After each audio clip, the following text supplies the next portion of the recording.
Hello friends, welcome back to ബിക്യൂക്ക് recipes. കർക്കിടകത്തിൽ നമ്മളെല്ലാവരും കഴിച്ചിരിക്കേണ്ട കർക്കിടകപ്പൊടിയുടെ റെസിപ്പിയാണ് ഇന്നത്തെ വീഡിയോയിലുള്ളത്. അപ്പോൾ നമുക്ക് നോക്കിയാലോ അതെങ്ങനെയാണ് തയ്യാറാക്കുന്നതെന്ന്. ഇതിനായിട്ട് ഞാനിവിടെ 250 ഗ്രാം എള്ളാണ് ആദ്യം തന്നെ എടുത്തിരിക്കുന്നത്. ഇത് നമുക്ക് നന്നായിട്ടൊന്ന് കഴുകിയെടുക്കണം. ഈ ഒരു കപ്പിന് 1.25 കപ്പ് എള്ളാണ് ഉള്ളത്. വെളുത്ത എള്ളിനേക്കാളും കറുത്ത എള്ള് എടുക്കുന്നതാണ് ഏറ്റവും നല്ലത്. കറുത്ത എള്ളിലാണ് പോഷക ഗുണങ്ങളും ഔഷധ ഗുണങ്ങളും ഒക്കെ കൂടുതൽ അടങ്ങിയിരിക്കുന്നത്. ഇനി നമുക്കിത് 2-3 പ്രാവശ്യം വെള്ളം ഒഴിച്ച് നന്നായിട്ടൊന്ന് കഴുകിയെടുക്കാം. നന്നായിട്ട് കഴുകിയെടുത്ത എള്ള് വെള്ളമൊക്കെ ഒന്ന് കളഞ്ഞെടുത്തതിന് ശേഷം ഞാനൊരു ടവലിലേക്ക് ഇട്ട് കൊടുക്കുകയാണ്. ഇത് പെട്ടെന്ന് തന്നെ ഉണങ്ങി കിട്ടാനായിട്ട് ഈ ടവൽ കൊണ്ട് തന്നെ ഒന്ന് തുടച്ചെടുക്കുകയാണ്. ഇങ്ങനെ അല്ലെങ്കിൽ ഫാനിൻ്റെ അടിയിൽ പരത്തിയിട്ട് കൊടുത്താലും മതി. ഇങ്ങനെ തുടച്ചെടുത്ത എള്ള് ഞാനൊരു പ്ലേറ്റിലേക്ക് മാറ്റിയിട്ടിട്ടുണ്ട്. ഇനി നമുക്ക് വേണ്ടത് നവര അരിയാണ്. നവര അരി എല്ലാവർക്കും അറിയാവുന്നതാണ്. ഉലുവക്കഞ്ഞി ഉണ്ടാക്കാനൊക്കെ നമ്മൾ പ്രധാനമായും ഉപയോഗിക്കുന്നത് നവര അരിയാണ്. ധാരാളം തവിട് അടങ്ങിയിട്ടുള്ള അരിയാണിത്. അതുകൊണ്ട് തന്നെ എളുപ്പത്തിൽ ദഹിക്കുകയും ചെയ്യും. കർക്കിടകത്തിൽ എളുപ്പം ദഹിക്കുന്ന ആഹാര സാധനങ്ങളാണ് നമ്മൾ കഴിക്കേണ്ടത്. അപ്പോൾ ഇതാ 1 കപ്പ് അരി എടുത്തിട്ടുണ്ട്. ഇതും 2-3 പ്രാവശ്യം ഒന്ന് കഴുകിയെടുക്കാം. ഈ അരി ഇല്ല എന്നുണ്ടെങ്കിൽ നിങ്ങൾക്ക് മട്ട അരിയും എടുക്കാവുന്നതാണ്.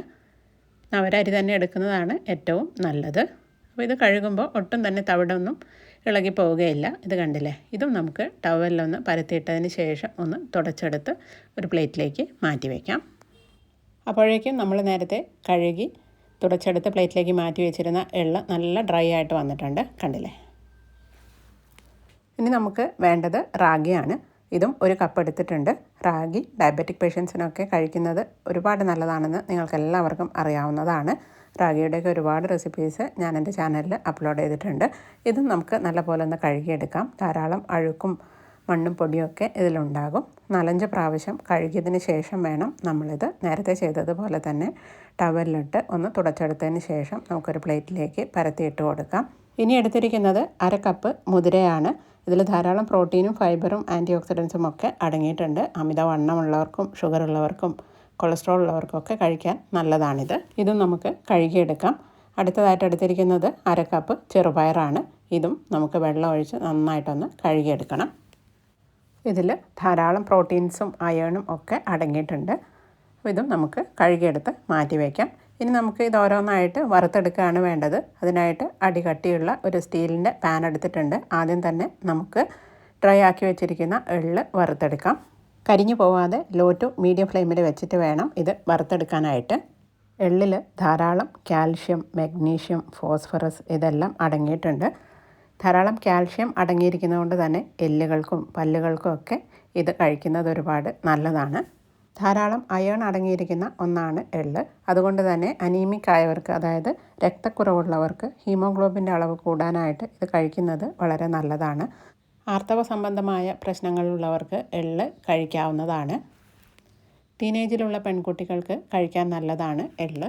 വെയിറ്റ് കുറവുള്ളവർക്ക് വെയിറ്റ് കൂടാനായിട്ട് എള്ള് കഴിക്കാവുന്നതാണ്. സ്ത്രീകൾക്ക് മെനോപോസിൻ്റെ ടൈമിലുള്ള പല പ്രശ്നങ്ങൾക്കും പരിഹാരമായിട്ട് എള്ള് ദിവസവും കഴിക്കാവുന്നതാണ്. അതുപോലെ തന്നെ കുറേ ദിവസങ്ങളായിട്ട് ആർത്തവം വരാത്തവർക്ക് പെട്ടെന്ന് ആർത്തവം വരാനായിട്ടും ഇത് കഴിക്കാവുന്നതാണ്. മുടി കൊഴിച്ചിൽ മാറി നല്ല ഉള്ളോടുകൂടി മുടി വളരാനും അതുപോലെ തന്നെ ഡ്രൈ സ്കിൻ മാറി നല്ല തിളക്കമുള്ള സ്കിൻ കിട്ടാനും ഒക്കെ എള്ള് ഹെൽപ്പ് ചെയ്യുന്നു. കുട്ടികളുടെ ബുദ്ധിവികാസത്തിനും ഓർമ്മശക്തി വർദ്ധിക്കുന്നതിനുമൊക്കെ എള്ള് കൊടുക്കാവുന്നതാണ്. എള്ള് നല്ലപോലെ പൊട്ടി തുടങ്ങിയിട്ടുണ്ട്. ഇത്രയും മതി. ഇതിനി നമുക്ക് ചൂടാറാനായിട്ട് മാറ്റി വയ്ക്കാം. എല്ലാ പ്രായത്തിലുള്ളവർക്കും കഴിക്കാവുന്ന ഈ എള്ള് കർക്കിടകത്തിൽ മാത്രമല്ല എല്ലാ ദിവസവും നമ്മുടെ ഭക്ഷണത്തിൽ ഉൾപ്പെടുത്തുന്നത് ഒരുപാട് നല്ലതാണ്. ഇനി ഇതേ പാനിലേക്ക് നമ്മൾ കഴുകി മാറ്റി വെച്ചിരിക്കുന്ന നവര അരിയിട്ട് റോസ്റ്റ് ചെയ്തെടുക്കാം. ഇതും ലോ ടു മീഡിയം ഫ്ലെയിമിൽ വെച്ചിട്ട് വേണം റോസ്റ്റ് ചെയ്തെടുക്കാനായിട്ട്. വൈറ്റമിൻസിൻ്റെയും മിനറൽസിൻ്റെയും ഒക്കെ ഒരു കലവറയാണ് നവര അരി. നമ്മുടെ ഇമ്മ്യൂണിറ്റി കൂട്ടാനും അതുപോലെ ഹെൽത്തി ആയിട്ടുള്ള ദഹനത്തിനും അമിതവണ്ണമുള്ളവർക്ക് വണ്ണം കുറയാനും നമ്മുടെ എല്ലുകളുടെയൊക്കെ ആരോഗ്യത്തിനും ഒക്കെ നവര അരി കഴിക്കുന്നത് വളരെ നല്ലതാണ്.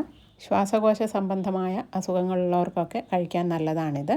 അതുപോലെ തന്നെ എളുപ്പം ദഹിക്കുന്നതായതുകൊണ്ട് തന്നെ കൊച്ചു കുഞ്ഞുങ്ങൾ മുതൽ പ്രായമായവർക്ക് വരെ ഇത് കഴിക്കാൻ ഒരുപാട് നല്ലതാണ്. ഈ അരി പൊട്ടി വരാനായിട്ട് തുടങ്ങിയിട്ടുണ്ട്. ഇതാണ് ഇതിൻ്റെ പാകം. ഇനി നമുക്ക് ഇത് അടുപ്പിൽ നിന്നും മാറ്റി ചൂടാറാനായിട്ട് മാറ്റി വയ്ക്കാം.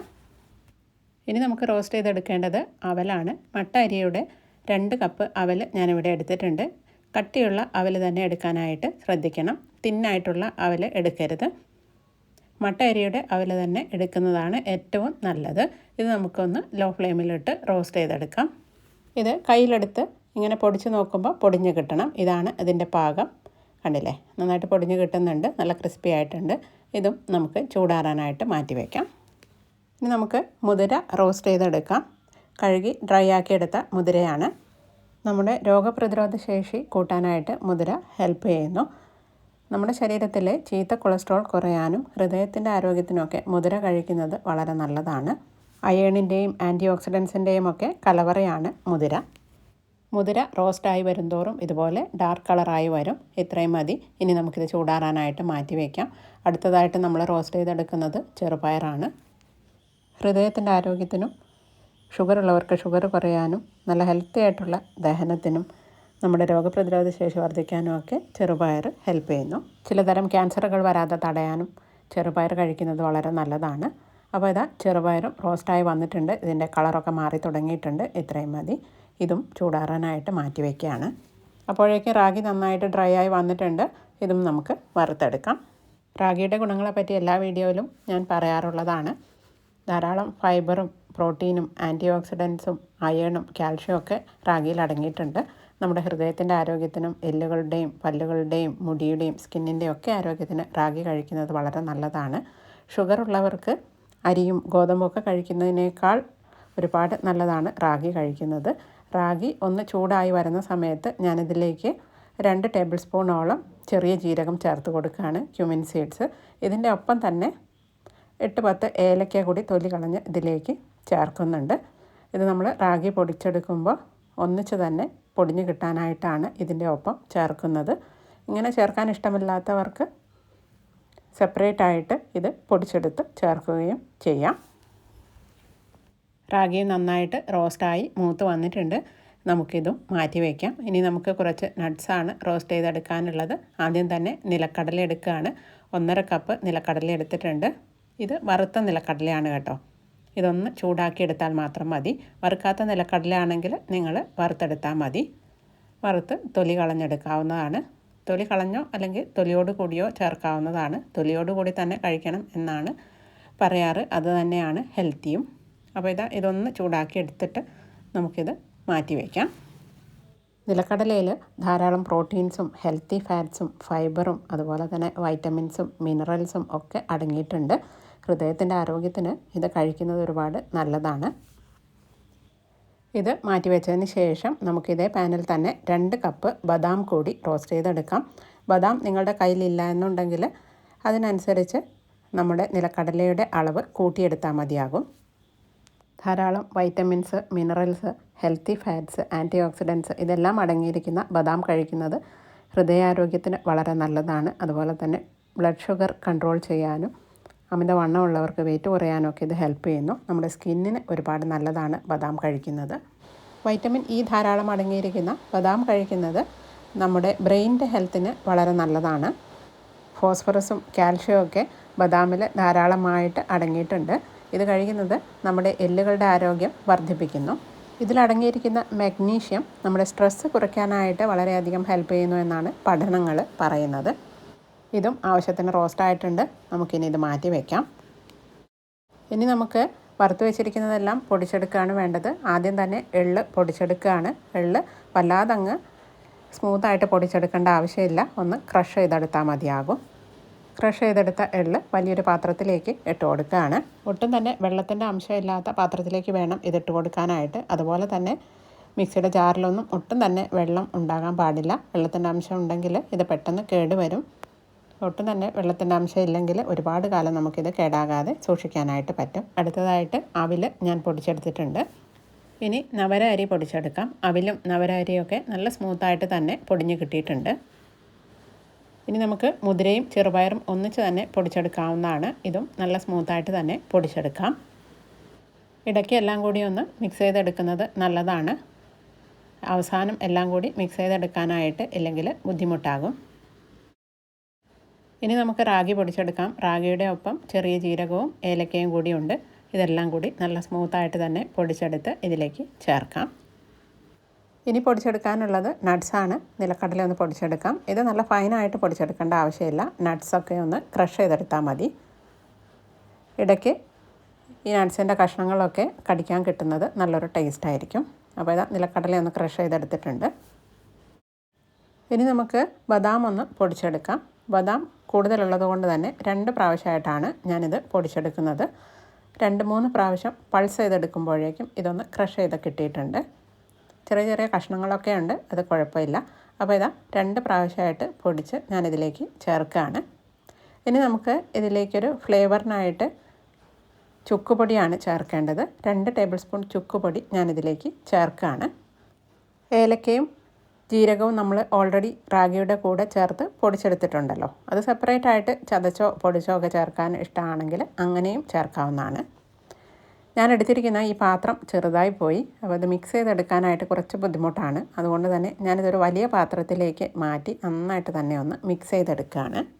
നമ്മളിതിലേക്ക് തേങ്ങയോ എണ്ണയോ നെയ്യോ ഒന്നും തന്നെ ചേർക്കാത്തത് കൊണ്ട് തന്നെ ഒരുപാട് കാലം ഇത് കേടാകാതെ നമുക്ക് സൂക്ഷിക്കാവുന്നതാണ്.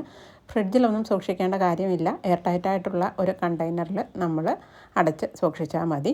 വെള്ളത്തിൻ്റെ അംശം ഒട്ടും തന്നെ ഇല്ലാത്ത നന്നായിട്ട് ഉണക്കിയെടുത്ത കണ്ടെയ്നറിൽ വേണം ഇത് ഇട്ട് വയ്ക്കാനായിട്ട്.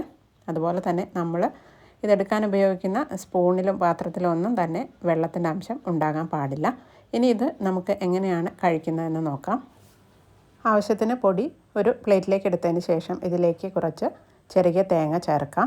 ഇനി ഇതിലേക്ക് ശർക്കര പൊടിയാണ് ചേർക്കുന്നത്. മധുരത്തിനാവശ്യമായ ശർക്കര പൊടിയും കൂടി ചേർത്ത് മിക്സ് ചെയ്ത് ഇത് കഴിക്കാവുന്നതാണ്. ഇങ്ങനെ അല്ലെങ്കിൽ ശർക്കര പൊടിക്ക് പകരം ചീകിയ ശർക്കരയോ അല്ലെങ്കിൽ ഉരുക്കിയ ശർക്കര അരിച്ചോ ഇതിലേക്ക് ചേർക്കാവുന്നതാണ്. ഉരുക്കിയ ശർക്കര അരിച്ച് ഇതിലേക്ക് ചേർക്കുകയാകുമ്പോൾ നമുക്ക് ഉണ്ടയാക്കി ഉരുട്ടിയും കഴിക്കാവുന്നതാണ്. കഴിക്കുന്ന സമയത്ത് മാത്രം തേങ്ങയും ശർക്കരയും ചേർത്താൽ മതി. ഇത് രാവിലെയും വൈകുന്നേരവും 2 നേരം കഴിക്കാവുന്നതാണ്. ഇങ്ങനെ ഉണ്ടാക്കി കൊടുക്കുകയാണെങ്കിൽ നട്ട്സൊന്നും കഴിക്കാത്ത കുട്ടികൾക്ക് പോലും വളരെ ഇഷ്ടമാവും. കുട്ടികൾ പോലും ചോദിച്ച് വാങ്ങി കഴിക്കും. അത്രയ്ക്ക് ടേസ്റ്റാണിതിന്. ഇതിന് തൊട്ട് മുമ്പിട്ട ഉലുവക്കഞ്ഞിയുടെ റെസിപ്പി ഒരുപാട് പേർക്ക് ഇഷ്ടമായി എന്നറിഞ്ഞതിൽ സന്തോഷമുണ്ട്. ഇതും ട്രൈ ചെയ്ത് നോക്കണേ. കർക്കിടകത്തിൽ ഈ കർക്കിടകപ്പൊടിയൊക്കെ കഴിച്ച് എല്ലാവരും ആരോഗ്യത്തോടു കൂടി ഇരിക്കാനായിട്ട് ശ്രദ്ധിക്കുക. അപ്പോൾ ഈ ഒരു റെസിപ്പി നിങ്ങൾക്ക് എല്ലാവർക്കും ഇഷ്ടമായിട്ടുണ്ടാകുമെന്ന് വിചാരിക്കുന്നു. ഇഷ്ടമായിട്ടുണ്ടെങ്കിൽ എൻ്റെ ഈ വീഡിയോ ലൈക്ക് ചെയ്യാനും ഫ്രണ്ട്സിനും റിലേറ്റീവ്സിനൊക്കെ ഷെയർ ചെയ്യാനും എൻ്റെ ഈ ചാനൽ സബ്സ്ക്രൈബ് ചെയ്യാനും മറക്കല്ലേ. മറ്റൊരു അടിപൊളി റെസിപ്പിയുമായിട്ട് അടുത്ത വീഡിയോയിൽ കാണാം. Thank you. Bye bye.